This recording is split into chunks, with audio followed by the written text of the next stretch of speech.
Welcome everybody to today's video where I'm going to talk to Kally, Patel and Jenna Keable, who are pre-operative assessment advanced nurse practitioners, and they're going to give you some insights into their roles and talk about how they became advanced nurse practitioners with lots of career tips for you. Kally's been an ANP for 13 years and Jenna's been an ANP for 10 years. So welcome both of you and thank you so much for giving up your time today. That's good. Morning, Carol. Pleasure. So my first question is to Kally. I wondered, Kally, if you could give us an overview of what you do in your pre-assessment ANP role on a day-to-day basis, because some of the students and newly registered nurses won't know what that role is. Okay, so pre-operative assessment is a service that assesses patients before their elective surgery. So we assess their anaesthetic and surgical risks. Our service is a nurse-led service, and we see all neurosurgical, elective and urgent patients. Our role is quite independent, and we do take a full medical history, do a physical examination, we request all the tests, interpreting some of them. We give medication advice, prescribe when necessary. We refer patients on to cardiology or other specialties.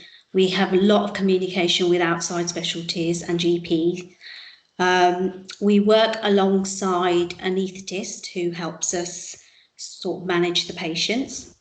We do a lot of health promotion education. We mentor medical nursing students, ANP students, ACP students. We do a lot of teaching on the neuro course and on the ward.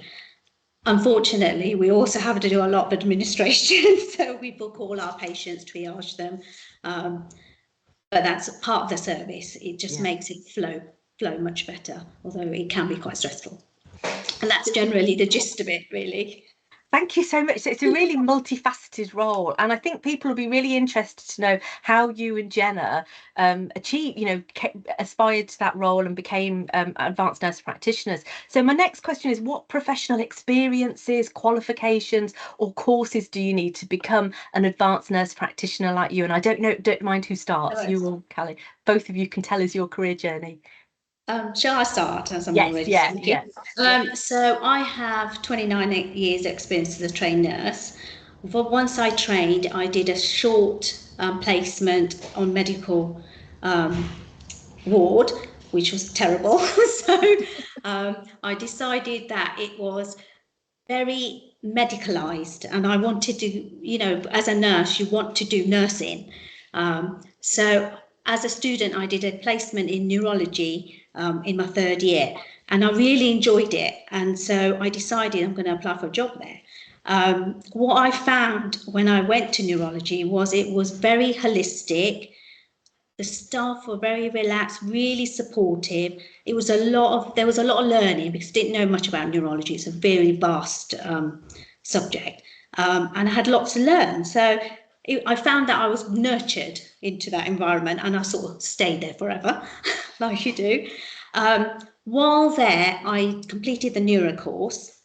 And at that time, they did the neuro rotation. So while I was doing the neuro course, I was always doing the neuro rotation. So I did neuro ICU, neurosurgery, neuro rehab. And then I did a teaching qualification. As I enjoyed it so much, I moved up to I went through the management pathway and became a ward sister. And as you become higher up, you have less patient contact. And I really missed that. I was more office-based, managing people rather than actually looking after patients. So in 2005, I started my autonomous healthcare MSc. I thought, oh, that'll bring me, more avenues to look after patients. Eventually, I did neurosurgery and then moved into the ANP role because I felt that I could use all the courses on the MSc modules, which is physical history-taking, advanced practice, research and things like that. So I felt that I could apply that better in an ANP role than I would have like been a ward sister or been on the ward. And that's how it's progressed. And I really enjoy my job as an ANP gives me more autonomy. I feel that I'm valued, and I feel I can have a good effect, on patient care. I mean, I've known you many years, and I think what you've shown is, I think I know you knew you from a student, if I remember rightly. Yeah, you did, but I think, Carol, unfortunately. I know, we're too old now. But I think what you show as well is sometimes you need to try things, like I did when I was a team leader. But you were saying you were a nursing, went to become a sister, and then you realised that actually the pathway you wanted to take was to become an advanced nurse practitioner. And that's what's amazing about nursing, isn't it? You can move sort of across different pathways and stuff, and it takes time to find that sometimes. And yes, find your niche. So while I was doing my MSc, I thought, oh, I'm doing this, but I don't really know what an ANP does. So I did a secondment in the movement disorder team for a year to try and think, oh, is this something I want to do? Because I thought, I'm doing all this and then I might not even like it. But actually, I really enjoyed it. So you've got to find that is what you want to do, because it's a lot of hard work. Yeah, and the secondment as well is grabbing those opportunities. So if there is a secondment, sometimes people are underconfident to go for them. But if you go for them, you're trying a role, but your original role is waiting for you, isn't it? So you're trying it, and it's a great way, isn't it, to try out. Yeah, definitely. Okay, thank you so much. So Jenna, would you like to? I'm just going to spotlight you, Jenna. So hopefully this will work. Tell us about your career journey. So I did, following my A-levels, I did my nursing degree, and my final placement in my nursing degree was on neurosurgery here, and I was very blessed to have an amazing mentor who was absolutely inspiring, and I loved it. I absolutely loved the role. I loved the balance of young and old, male and female, and that balance between acute and chronic. You kind of had the joy of having it all, which I really, really enjoyed. You weren't sort of in one area. The patients were quite diverse, and I really enjoyed the challenges that brought with it. So on qualifying, I went straight into the neuro rotation. So I did sort of 6 months in neuromedicine, sort of about 9 months neurosurgery, and I did a year in neuro ITU, and I loved that. And again, it just sort of did that post qualification, finding your feet, and I knew that I loved the area and I wanted to stay in it. So when I completed my rotation, I went back to neurosurgery. That was the area that I enjoyed the most, and I did the postgraduate neuro course. And then I went into a little bit more of the kind of leadership side rather than the management side. I'm not really a very good manager. I don't like doing the rotas or anything like that. So I just went into a kind of team leader position and worked on the ward and really enjoyed it, really enjoyed it, and just gained sort of a wealth of experience and confidence over those coming years. I then did a maternity leave cover up into the ANP role that I'm sort of currently in. So I just did a maternity cover, and a bit like Kally's secondment, it gave me an opportunity of a taster, because you saw the advanced nurse practitioners, but you were kind of engrossed in your own world of ward nursing and didn't necessarily know what that meant that their role did. And when I got a taster of it, I really enjoyed it. It made me, I started to go, you learn, you're like, oh, I didn't know that, or I didn't know that.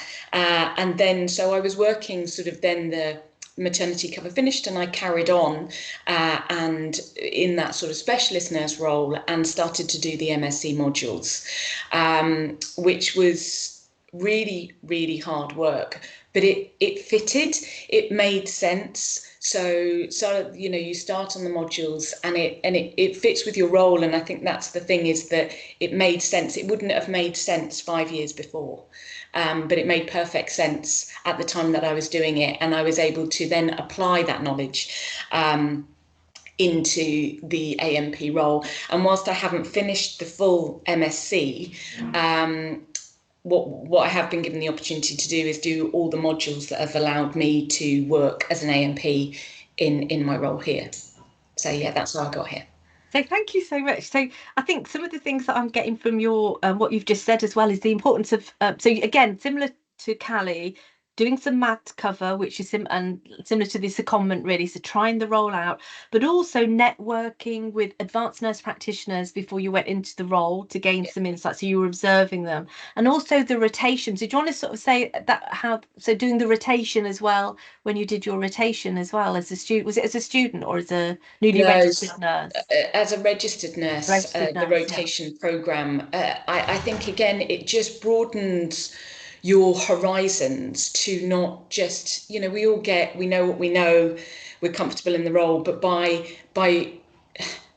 having the bigger picture of understanding the patient pathways through that, understanding all the many different specialities, individuals, whether that's medical, nursing, radiology, pathology, how they all fit together in that patient's journey. Because often we find in our nursing, we have a snippet of the patient for a period of time.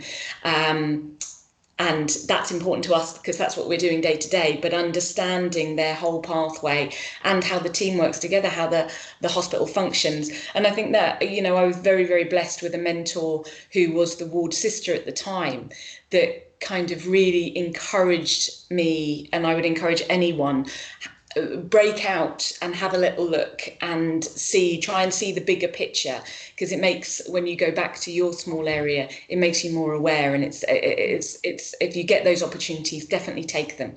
Yeah, that's really good advice, Jenna, being proactive with your career and networking, and also the importance of having a good manager that supports you as well, isn't it? And helps you. So while you're here, Jenna, I'm going to ask you another question about, you work with a lot of other advanced nurse practitioner roles, and not, as I said, not everybody's going to know what a pre-assessment advanced nurse practitioner is, but do you want to talk through what other ANP roles there are linked to neurosciences where you work and how they fit with a pre-assessment role? So there are neurosciences, and I think increasingly so as the advanced nurse practitioner role has sort of evolved. We have a lot of ANPs, and they all, and I think this is the thing, it's not sort of one size fits all. They all have slightly different roles in how they've developed the roles, how over time those have changed. So we've got advanced nurse practitioners in neuro-oncology that are both, and the neuro-oncology team are covered by Macmillan nurses and neuro-oncology nurses, so they're funded in different ways. We've got neuromodulation specialist nurses, so things that when we put in deep brain stimulators for patients that have Parkinson's, or spinal cord stimulators for people that suffer with pain, and they have their specialisms. We've got head injury specialist nurses. You've got more neurology-based ANPs, so Parkinson's specialist nurses, MS specialist nurses, skull-based specialist nurses. There are loads, and some of them work individually. So some of them will be a sole individual. Our spinal specialist nurse is just her in her team, whereas others there may be 3, 4, 5 people in a team, depending on obviously the workload and the patient need. Some of them work very closely with their medical colleagues, so with the surgeons or with the neurologists. Some more maybe working more with the radiologists or other people. So it just depends on the role, and they are vastly different in what they do and their sort of scope of practice. For us in pre-op, we tend not to own the patient. They're not ours. We have them for a little snippet of time, and then we'll pass them back to their speciality. So a lot of the ANPs will have sort of lifelong relationships with their patients. So the MS specialist nurses, when someone's newly diagnosed with MS, they will remain their point of contact throughout their journey, maybe over many, many years.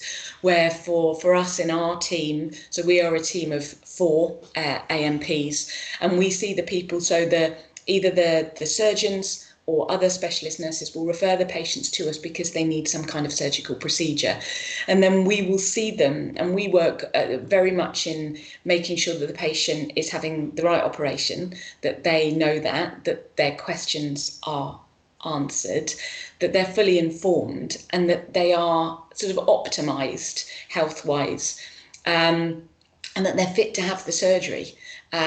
because in some cases a patient may not be fit to have the surgery, and it's our job to help minimise those risks, check their anaesthetic risks, and then discuss that with them and the surgeon to make sure that it's the right choice for the patient at the right time.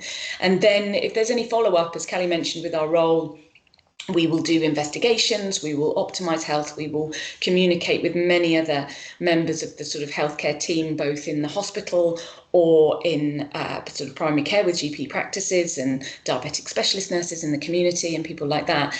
And then once we've sort of got them fit and got them ready for the surgery, we sort of give them a thumbs up, and then they will go, and then we sort of pass them back to the other ANPs for the follow-up section. So our bit is quite small, but we're given the opportunity to really build a lovely sort of relationship with the patient over that period of time, and to feel that they've got someone to contact, that they don't feel lost in the system or anything like that. So it's quite a sort of intense relationship for a short period of time, and then you pass them on to someone else. But with the other ANPs, there's a lot of working together, sharing knowledge. If we've been on a really good course, we'll say, oh, actually, we went on this was really good. You guys might find it beneficial in your role. But the roles are quite different. I couldn't jump straight out of my role into someone else's neuroscience ANP and be proficient in that. We've got our own sort of specialisms and areas of expertise. That's a really helpful overview, and it's really showing the pathway, isn't it, from somebody coming in and then carrying on their journey, sort of thing. And it's a lifelong, isn't it, with some ANPs, like you say. Yeah. But you've got such an important role. And what comes across, Jenna and Kally, is the person-centered nature of your role as well. It's not medical, it's about the individual, isn't it, and the person-centered side of it. So what I'm going to do, I'm just going to ask Kally the next question. Or both of you could answer, but all roles have challenges. What's the main challenges in your role, Kally, would you say? If you start with you, Kally, I don't know if you both want to say, or just Kally, it's up to you. The main challenge is that people expect you to know everything, and you don't necessarily know everything. Yeah. In our role, in a pre-op role, because we need to know a lot, so not just neuro stuff, we need to know about cardiology, respiratory, anything outside our role. So we have to spend more time outside the neuro role, because we are quite proficient in our neuro knowledge and how surgery, what surgery is, what we can predict outcome and things like that. But if it was a cardiology problem, we have to liaise with cardiology, and that's our point of learning, but we need to be aware of it. So our diagnostic knowledge has to be slightly greater than if somebody was an MS nurse and MS ANP, and she's managing the MS symptoms of a patient. Yeah. So ours is quite broad. So it's quite challenging to try and get to know what you don't know, if I see what I mean. Yeah. So we learn from the patient. So if a patient comes to our clinic and we go, oh, I don't really know anything about gastro, I'm going to have to go out and find out. So, but you need to have that proactive nature to go, I really need to know, not just like brush it under the carpet and go, oh, I don't really need, I'll wait for somebody else to sort that out. Yeah. And we can't do that. And I think that's one of the challenges, and it can be quite time consuming, trying to find the right information. But there's loads of information and loads of networking, so you don't feel you don't feel oh, I should really know, like guilty that you don't actually know. And if you're just honest and say, actually, I don't know because I'm not that specialist, and find somebody who can help you, and you learn as you go along. So I think as an ANP in a specific role, you have to have that nature of thinking, I need to learn this because it will affect my patient care. And it's lifetime of learning. So once you learned it, you know it, don't you? So you just store all that information for the future. But that is, I think, that what makes the ANP role different to a nurse role in the Pacific ward, because you are obliged to know more than you should. Yeah. Just generally, I think that's one of the main challenges. I think it's really important. Yeah, and it's that ever evolving evidence base, isn't it? You're always learning. Yes. But because you're that main point of contact when somebody comes in, they're going to be asking you so many questions about Yes. their operation that it's important that you get it right, isn't it, as well, and that you don't answer unless you know and you find Yes. out. So, Jenna, do you want to add anything to that, to what Kally said at all with challenges? Because in all roles there's challenges, and it's important to sort of speak about those as well. Do you have any? Yeah, absolutely. So yeah, when we sort of thought about this question, we thought about how the role had developed. So originally, when I sort of started in this role, it was a junior doctor-led service. So we would see the patients and sort of take a little bit of history and tell them a little bit about the surgery they were going to have done. But as our skills developed and our desire to do more, because we would do our bit and then the poor patient would sit around and wait for a doctor from the ward to come up and do the rest of it. So we really felt as a small team that we could do more, and I think that's why the ANP role is amazing, because we said, actually, this isn't really working for the patients, and we found it quite frustrating. It's like, actually, I think I could learn this. I think I could do this, and I think this would benefit not just me personally and professionally, but the patients and the service, because the doctors were taking so long to come up because they were busy on the ward.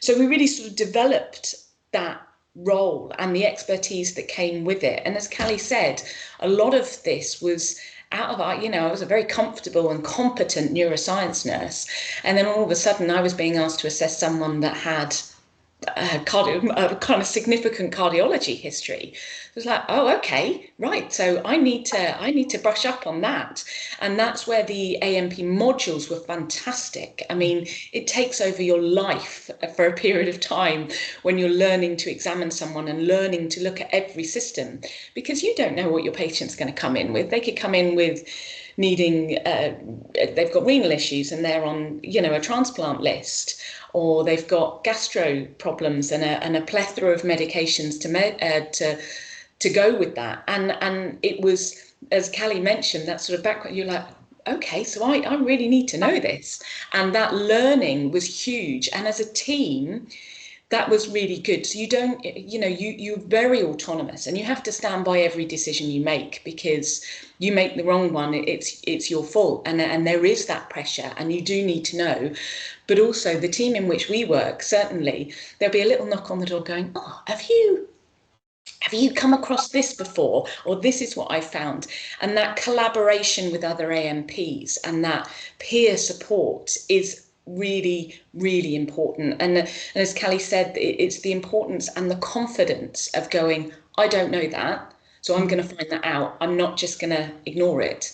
And that's really the key. And whether that's your medical colleagues or other things, you discuss an ECG that maybe isn't, not sure, so you discuss it with your colleagues, and then maybe you'll call one of the cardiology ANP nurses and go, we've discussed this is what we believe, what would your input be? There's that network, and it's using that network when you're unsure yourself, so that you learn and you do what's best for the patient. But your expertise comes within your role. So now your confidence builds, your knowledge base builds, and then you can reapply that to your patients, and things become, as Kally said, you kind of hold the knowledge, and can use that for the benefit of your patient. So your broader knowledge is far more than it was before the ANP role. So yeah, there are challenges, and you have to keep learning, and you will never know it all, but it's having the understanding and the mindset to keep learning, keep developing, and keep your knowledge up to date.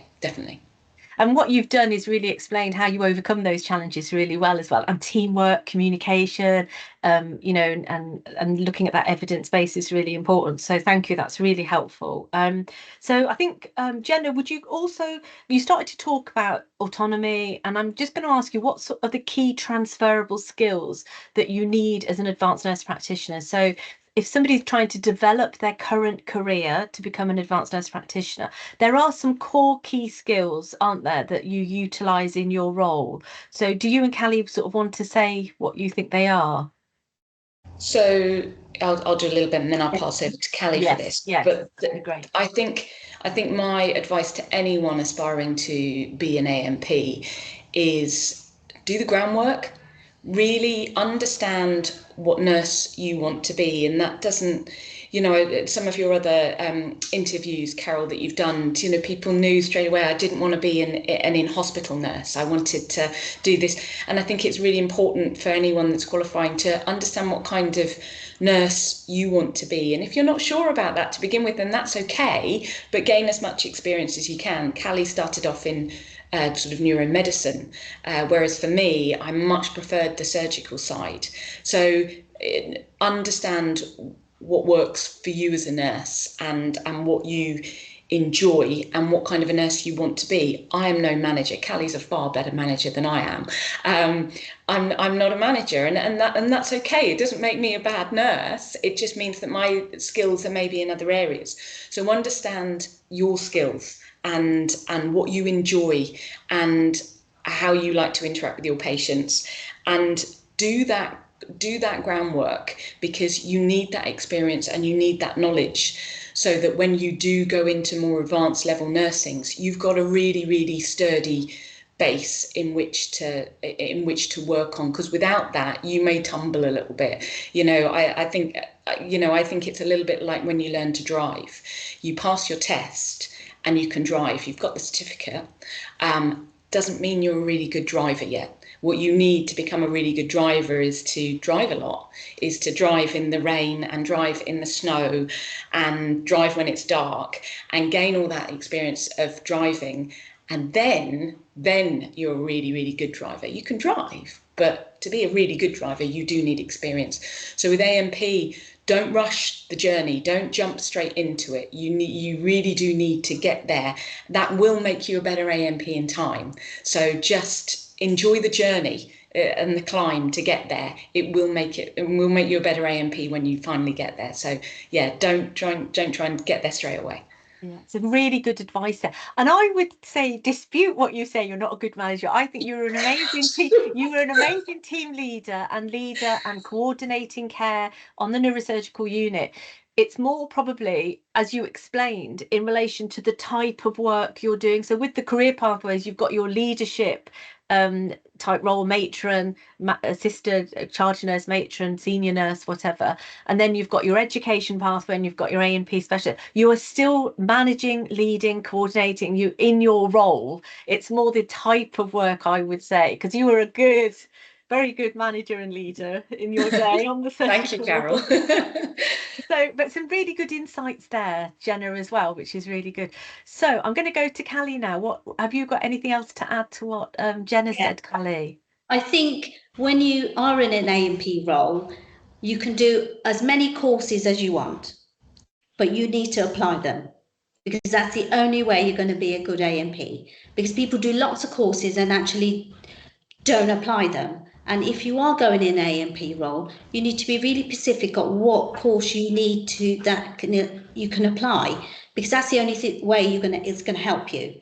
So if you are in an ANP role, any skills, leadership, management skills, because you are managing a service independently. You may have a manager who doesn't even know what your role is. They can help you with specific things, but at the end of the day, you are managing your service and how you are. So whether you think you have management skills or not, everyone does at some point. You manage household, manage your day-to-day life. So you do have those skills. But I think we find that obviously we did the ANP courses, all the modules, and we use them consistently. And we are confident now because we are using them consistently. But if you do like a physical examination, history taking course, and you are a Parkinson's nurse, you may use some of the skills, but you aren't going to address, if you don't examine a patient, apart from their Parkinson's symptoms, you will, over time, you will lose confidence in going, oh, shall I listen to the heart? I'll find out, because you just don't do it often enough to know. So I think if you are doing courses, it's really important to apply it, because that's the only way you're going to be really confident in that role. And we talked about ANPs. There is no standard ANP. You have the principles, But if you told me, "Oh, go and be an ANP in vascular," I'll be terrified because I wouldn't even know. I could do proper examination. But if you said, "Oh, this patient needs this," I'll be like, "Oh, I don't really know what that is." Yeah. So it is very, ANP roles are very specific to a specialty. And I think when you are going for ANP role, you've got to look at all the different types and what their job description is, because that is the only way you'll know that is what you want to do, because they are varied. Some ANPs are more medicalised and some ANPs are more nurse background. But as an ANP, it's really important that you are a nurse. And I think that is because you can provide a holistic approach to the patient. And people forget when they go higher up in the ANP, they become more medicalised, they forget the patient. And the patient will have lots of questions, and because you're a nurse, they will tell you everything, what their dog eats, everything. So you're like, oh, I don't really want to know that, But it is really important that your nursing background is what makes you a good ANP, and having a lot of experience, whether it's in different areas or a specific area. But I would, I don't think if I was 2 years, on nursing, I don't think I'd be a good ANP. I would need more experience because of the role that you're in. Yeah. And thank you so much. I think both of you have really explained. I mean, it's been really great to have the insight of your different career pathways, but you've both had a lot of time as band sixes, working as team leaders, assist managers, and then your education. You've aligned your professional development with your academic development, and both of you have done modules linked to your role. And I suppose one key tip I would suggest is I get a lot of questions from students and newly registered nurses as to what masters to do. They want to become an ANP within a year of qualification of registration, and actually it takes time to build that knowledge and skills, and you two have really shown that today with sharing your journey. So thank you so much. It's been really great to hear your journeys. So my last question, because most viewers on my YouTube channel are students or newly registered nurses, so I'm going to ask both of you, but we'll start with Kally. What key tips do you have for anybody aspiring to become an advanced nurse practice? What would be your main tip? I think the key tip is have a good solid ward nursing, whatever nursing you do experience, because I think that makes you far more confident to ask the right questions and justify the decisions you make. And I think that's really important. If you can stand by your decision with all the evidence you have, all the experience you have, you're far more likely to make the right decision for your patient. Because working independently is quite scary. You think, oh, I've made that decision, and is that patient going to be okay? But with your background and your skills and all the evidence that you've gathered, then you are in a good place to be a good ANP. And I think that's the main thing that I would feel is really important. So it's that experiential learning, isn't it? It's having that confidence to make those decisions. And if you don't, we all, even I might not make the right decision, but you're working as a team as well. But it's having that confidence. I think both of you shown that it's through that experience, that experiential learning is very important, your professional development and aligned to your academic development. So thank you. That's a really good tip. So should I go to Jenna now? Is that all right, Kally? Have you got So thanks, Jenna. Have you got a tip for anyone out there? I think the biggest thing I would say is don't chase the title. You can have an awful lot, as Kally said, an awful lot of qualifications on paper. You can have the MSc behind your name. You can call yourself an ANP. And there are some people that hold that title that maybe don't use those skills. And I would say, if someone says to me, what do you do? I said, I'm a nurse. I'm incredibly proud to call myself a nurse, not an ANP, not anything else. I'm a nurse, and I hold true to that value, and that any qualifications that you do enhance that, but don't of what you came into this profession for, and that's patient-centered, caring, compassion, following the nursing values that they are. So be a really, really good nurse. And if you're a really, really good nurse and you keep learning, then you'll be a fantastic ANP. That would be my advice. Thank you so much. And I really appreciate you both coming. You've both given some really fantastic advice and tips. You're both very inspiring, and thank you for everything you do. You're amazing nurses, both of you. So, and thanks for giving your time today in your own time as well. Thank you very much. Take care.